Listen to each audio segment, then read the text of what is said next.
Salut mes petits geekos, j'espère que vous allez tous bien. Fans de Tesla, cette vidéo est faite pour vous. Si vous avez suivi la chaîne, dans ma dernière vidéo, j'évoquais pour la première fois euh, les Tesla. Notamment, j'ai fait un comparatif assez intéressant avec une BMW et comparer l'intérieur de l'habitacle. Donc un premium allemand avec une Tesla Model 3. Si vous n'avez pas vu la vidéo, je vous invite à aller la voir tout de suite. Mais aujourd'hui, on va parler de la dernière mise à jour de fin d'année, la mise à jour 2021.45.25. On passe à une interface donc V11, donc avec beaucoup de nouveautés, beaucoup de nouvelles choses qu'apporte cette mise à jour à nos Tesla. Et puis je parlerai comme d'habitude sans concession avec des petits inconvénients malgré tout que j'ai notés. Sans plus attendre, n'oubliez pas avant toute chose de vous abonner à la chaîne, mettre un pouce vers le haut, rédiger un tout petit commentaire, même très court, c'est important pour le référencement pour que la chaîne puisse grandir, et activer la cloche de notification pour être informé du prochain contenu, des vidéos, des lives, les lives aussi sur les vidéos gaming. Voilà, je n'abandonne pas le gaming, je vous rassure. Tout de suite, on passe à cette mise à jour. Alors, cette fameuse mise à jour, la version 2021 44.25.2, et oui, il faut être précis, donc c'est la mise à jour de fin d'année qui apporte toute cette liste d'ajouts. On va le voir tout de suite en détail via la patch note, et puis après je vous dirai un petit peu, on naviguera dans les menus, et je vous dirai un peu les avantages, qu'est-ce que ça rajoute, et puis surtout quelques petits inconvénients malgré tout. On commence tout de suite par le plus superflu, on va dire, le jeu de lumière, mais qui est plutôt sympa. Regardez votre Tesla danser sur une chorégraphie dans un spectacle de lumière, quel que soit le jour de l'année. Allez sur Toybox, appuyez sur le jeu de lumière et suivez les instructions. Ça, on le verra à la fin de la vidéo. Je vous ai fait une toute petite courte vidéo, mais vous allez voir, c'est sympa, c'est rigolo. Voilà, ça a le mérite d'exister. Mais on va surtout s'attacher à toutes les mises à jour qu'apporte cette mise à jour. Voilà, lanceur d'applications personnalisables.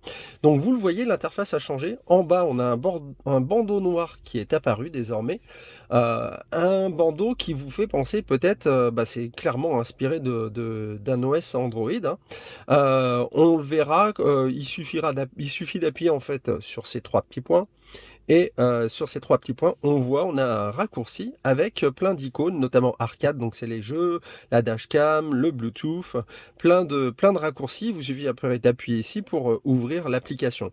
On va le fermer, mais surtout, ça va permettre de personnaliser, de mettre par exemple les messages en bas, ici, dans la barre de raccourcis. On verra ça après, vous voyez, faire glisser et déposer vos favoris en fait sur cette barre. Les contrôles simplifiés, donc l'affichage a été simplifié, concentré sur la navigation, le multimédia et les principaux contrôles.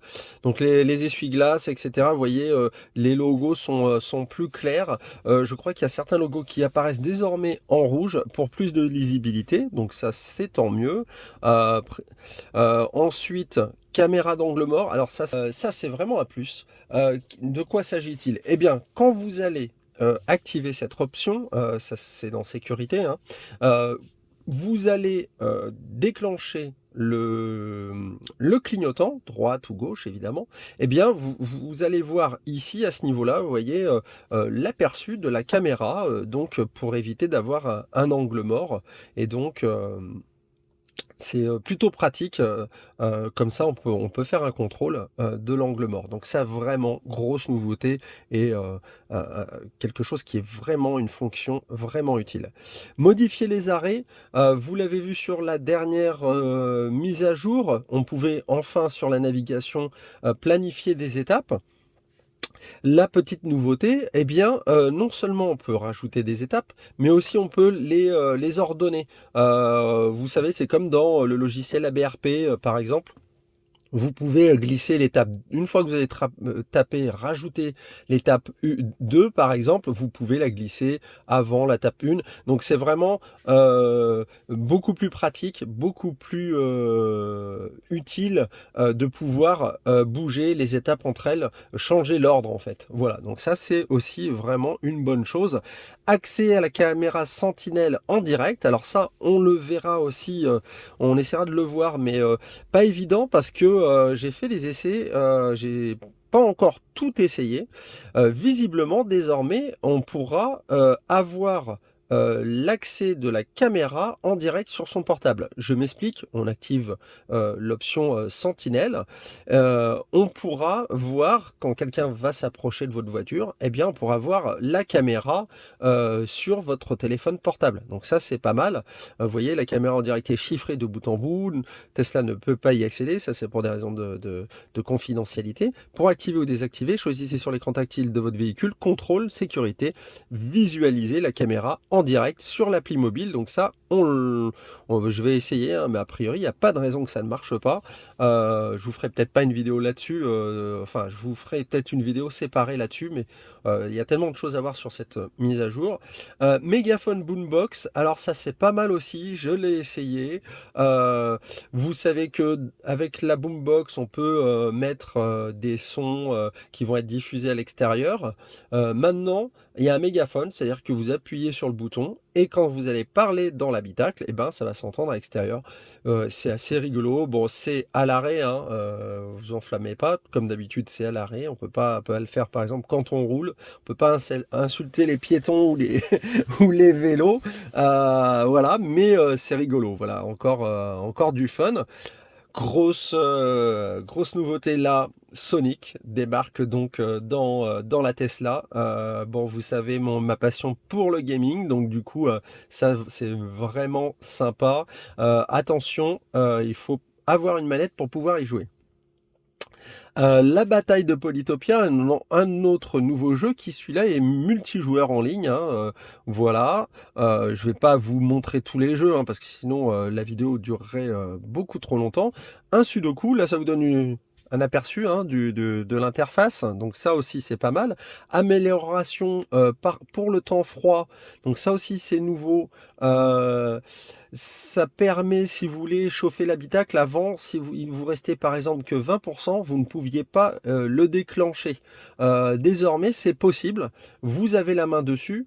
Alors ça, attention, hein, évidemment, il faut que vous en serviez que si vous avez assez de batterie. Mais par exemple, si vous êtes juste à 2 minutes de chez vous, je sais pas, hein, et que vous voulez activer le chauffage de l'habitacle, ben, c'est possible, alors qu'autrefois, c'était bloqué.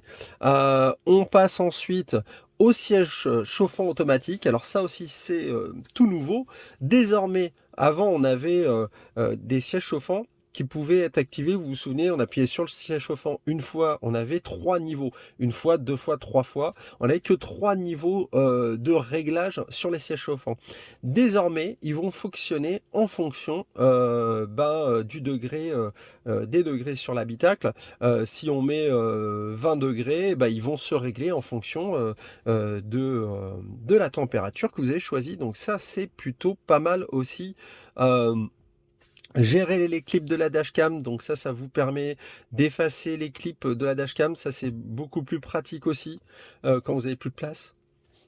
Le mode sombre de l'interface qu'on peut faire apparaître. Cacher les détails sur la carte, ça c'est pareil, vous savez, les points d'intérêt, trafic et tout ce qui est aussi affichage. Je ne sais pas si vous vous souvenez, mais il était possible d'avoir parfois les noms de rues, mais ça prenait un petit peu trop de place sur la carte. Donc là, on peut choisir rapidement de modifier les paramètres. Encore une fois, bah voilà, ça améliore. La navigation. Donc beaucoup de choses dans cette mise à jour. Là c'est la mise à jour juste avant, donc je ne vais pas vous en parler, mais on avait aussi déjà dans les 2 dernières des petites nouveautés. Mais là c'est la grosse mise à jour, vous le voyez. Alors, on va parler tout de suite donc des choses les plus importantes. L'interface, vous voyez que ça a changé. Ici on a ce bandeau noir. Comme je vous le disais, le point positif, c'est qu'on appuie sur les 3 petits points, on a des raccourcis. On peut aussi rajouter donc ces raccourcis dans les favoris. Alors, je ne sais pas si on peut le remettre. Vous voyez, regardez, j'enlève énergie. je le mets, voilà, tout autant de raccourcis. Donc ça, c'est sympa. Par contre, le petit point négatif, vous le voyez, alors je vais pas aller à travers toute l'interface, hein, ça serait, encore une fois, ça serait aussi très très long. Mais sur les choses qui changent, on voit tout de suite, donc ce bandeau noir, je le disais, mais on avait, ça c'est un petit peu dommage, on avait un raccourci siège chauffant par exemple, à côté de, si vous vous souvenez, ici on avait les sièges chauffants, on avait la température, mais aussi le siège chauffant. Là, ce qui est un petit peu dommage, c'est qu'on est obligé d'appuyer voilà, sur chauffage de l'habitacle. Et là, on a siège chauffant à gauche et siège chauffant à droite, auto. Donc, vous voyez, ça va se mettre, là, je l'ai mis en auto. Les sièges chauffants vont se mettre en auto. Donc, vous voyez, tout de suite, ils vont se mettre à chauffer. Voilà. Là, visiblement, il a même repéré qu'il n'y a personne sur le siège parce que vous voyez, c'est pas déclenché. Donc ça, c'est pas mal aussi. Donc ça, c'est ce qu'on avait. Petite nouveauté, il y a aussi l'arrière. On peut régler la ventilation arrière. Vous voyez, ça, c'était pas, je crois que c'était pas paramétrable. Donc voilà, on va arrêter la ventilation arrière, on peut pas bouffer de la batterie. Donc voilà. Donc par contre, le petit point noir, c'est qu'on peut pas. On n'a plus ce petit logo là dans la barre de raccourci pour activer les sièges chauffants. Euh, Petit point négatif aussi, vous le voyez en haut, on ne voit plus ici, on avait une petite barre, et on avait notamment Wi-Fi. Là, on ne l'a plus. Donc ça, c'est vraiment dommage parce que pour tout de suite brancher le Wi-Fi, ben, on peut pas le faire. Il faut aller dans le menu ici, vous voyez, sur le petit icône voiture. Et là, en effet, on voit Wi-Fi et Bluetooth. Mais il faut quand même passer par le menu. Donc ça, c'est un petit peu dommage. Le point positif de cela, c'est que bah, la carte paraît un peu plus grande. Vous voyez, parce qu'il y a moins d'informations en haut. Mais bon, malgré tout, je trouve ça dommage parce que vous voyez, il y a quand même le SOS toujours ici. Rajouter le petit icône ici de Wi-Fi, c'était pas, voilà, je pense pas que c'était très gênant. Idem pour la dashcam. Désormais, on l'a ici et plus en haut. Donc voilà. Après, concernant ce bandeau noir, alors c'est bien, on peut mettre des raccourcis.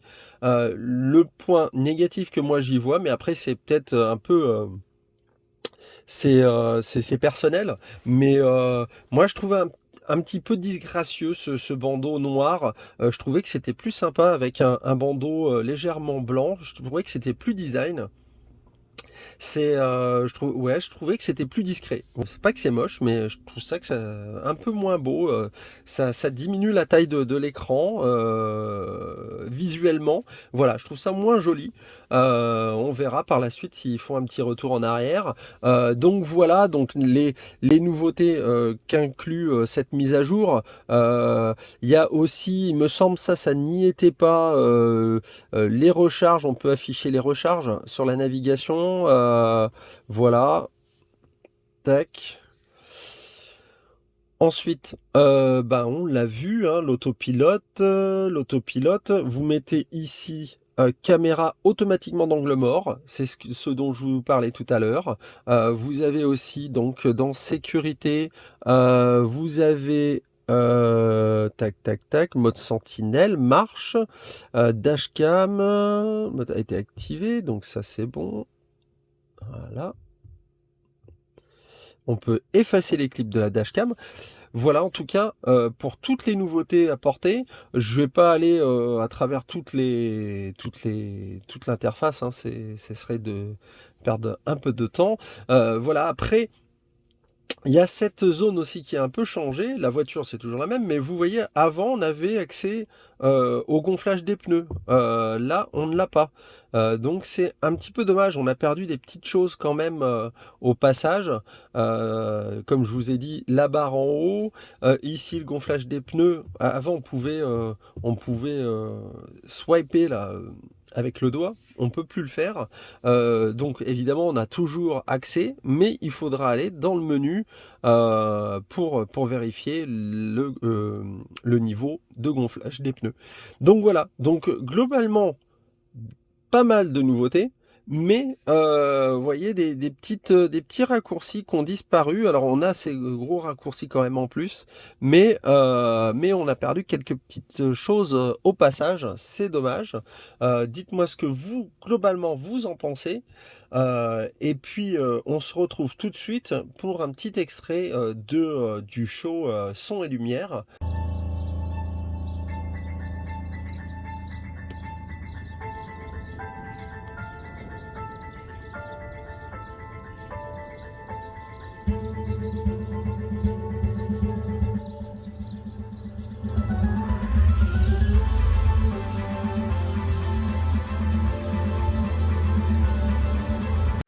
Voilà pour cette mise à jour, une mise à jour qui apporte pas mal de choses. Moi, ce que j'ai aimé le plus, c'est les angles morts en activant les caméras avec les clignotants. Donc ça, c'est vraiment un plus. Maintenant, l'inconvénient, vous l'avez vu, j'en ai parlé, cette barre noire en bas qui apporte d'un côté des favoris, ça c'est bien, mais je trouve un petit peu moins esthétique qu'avant. Voilà, aussi quelques raccourcis qui n'y sont plus, qui étaient bien pratiques, je pense notamment au Wi-Fi. Dites-moi ce que vous en pensez. En attendant, n'oubliez pas de vous abonner, mettre un pouce vers le haut, me mettre un petit commentaire en bas de la vidéo, même très très court, c'est important pour que la chaîne puisse grandir. Activez la cloche de notification et puis euh, n'oubliez pas, si vous souhaitez aider la chaîne, vous pouvez aller sur le lien Tipeee dans la description et puis faire une petite donation, 1 euro, 2 euros, 3 euros, 10 000 dollars, ce que vous voulez. Et en contrepartie, eh bien, je vous enverrai des petits goodies, des petites surprises. Voilà. En attendant, prenez soin de vous, mes petits geekos, mes petits fans de Tesla, mes petits gamers, gameuses. Passez de très bonnes fêtes. Je vous souhaite un très bon réveillon. À très bientôt. Ciao, ciao.